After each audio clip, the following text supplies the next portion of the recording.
Uh-oh, friends. I have a big update this morning.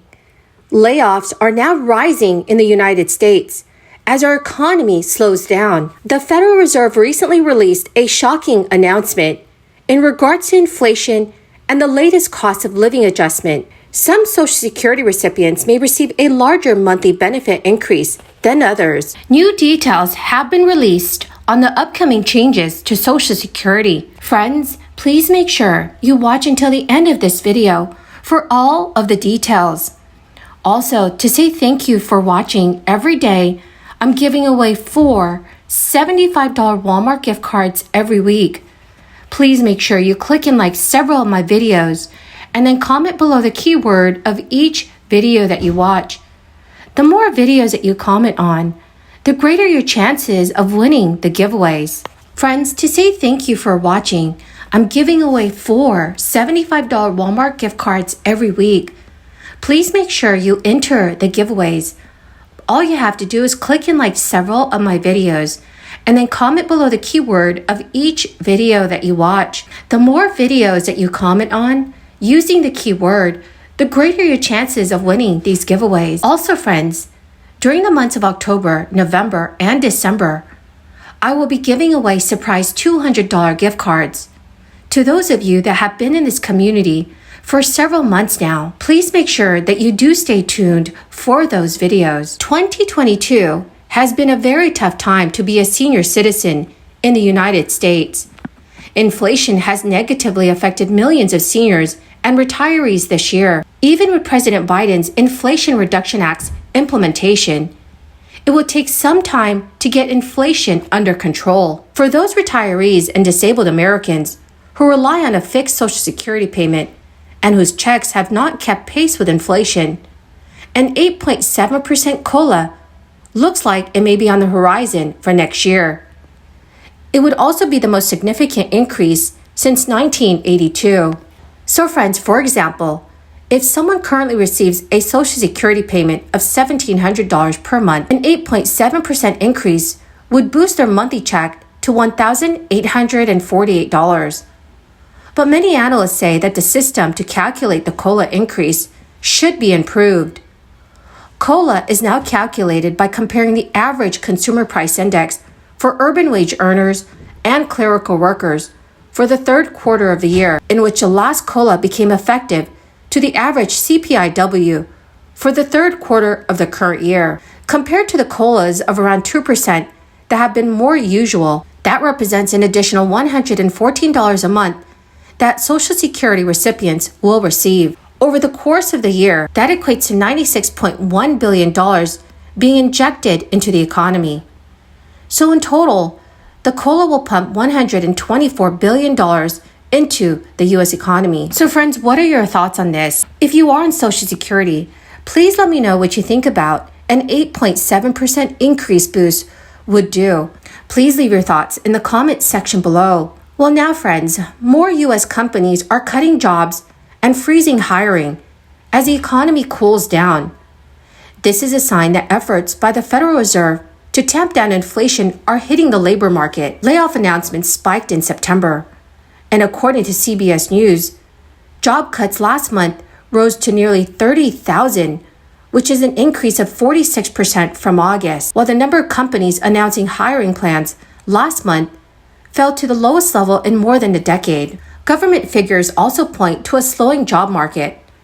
Jobless claims for the week ending October 1st rose by 29,000 to 219,000. The Labor Department said this week that the total number of Americans collecting unemployment aid rose by 15,000 to nearly 1.4 million for the week ending September 24th. Applications for jobless aid generally reflect layoffs, which have remained historically low since the initial purge of more than 20 million jobs at the start of the crisis in the spring of 2020. However, the technology sector has seen a hiring slowdown, with dozens of companies announcing layoffs or hiring freezes. The number of available jobs in the U.S. plummeted in August compared with July. The government said earlier this week that the drop of more than 1 million open jobs signals that employers are pulling back on hiring as they contemplate economic uncertainty ahead. Friends, the keyword for this video today is Moose Island. If you would like to enter today's Walmart gift card giveaway, please make sure that you click and like several of my videos and then comment below this keyword, which is Moose Island, and additional keywords of any video of mine that you watch. And do make sure, friends, that you are subscribed to my channel. The Federal Reserve is closely watching job openings data for signs that demand for workers is cooling off. Fed Chair Jerome Powell has repeatedly cited the high number of open jobs as one driver of historically high inflation and has signaled that the unemployment rate will likely rise as part of the Fed's push to curb inflation. The U.S. Central Bank has raised its key interest rate to a range of 3% to 3.25%. That is up from near zero at the start of this year. The sharp rate hikes have pushed mortgage rates up to 15-year highs and made other borrowing costlier. The Fed hopes that the higher interest rate will slow borrowing and spending and push inflation closer to its target of 2%. As part of that effort, the Fed expects the unemployment rate to increase to about 4.4% by next year, which is equivalent to 1.2 million Americans losing their job. On Friday, the U.S. government is expected to report hiring data for September. Wall Street analysts estimate that 250,000 jobs were added last month.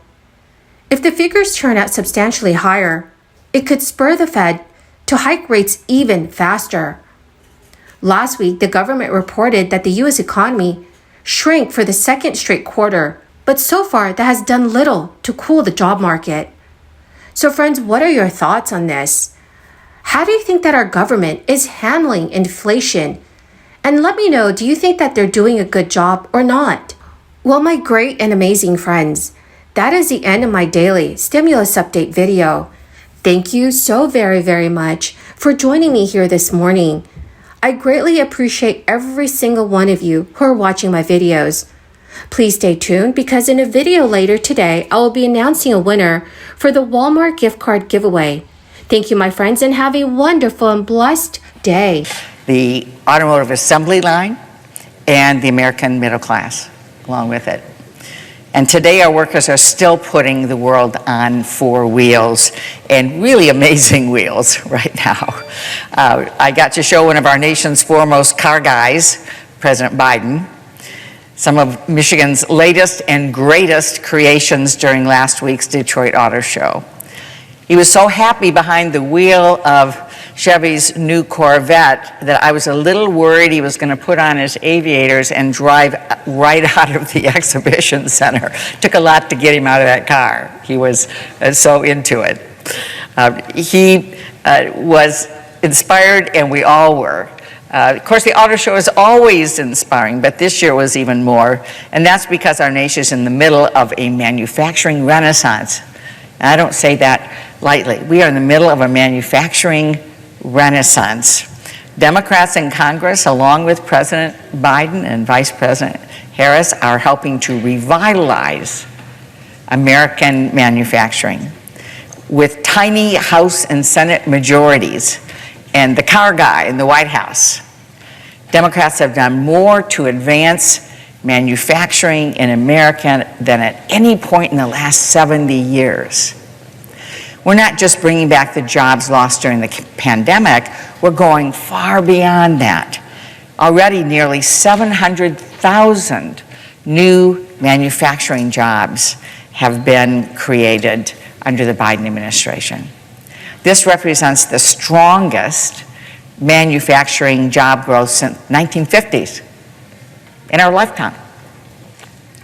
In 2021 alone, more manufacturing jobs were created, just last year, more manufacturing jobs were created than any single year, any one year in nearly 30 years, which is extraordinary and it's exciting. And over the past year, the construction of new manufacturing facilities in the United States has grown by over 100%, 116%. Meanwhile, 80% of our CEOs in a recent survey were either in the process of moving manufacturing operations from China or were seriously considering doing so. So we are seeing a real shift about bringing jobs home. And we've been providing the incentives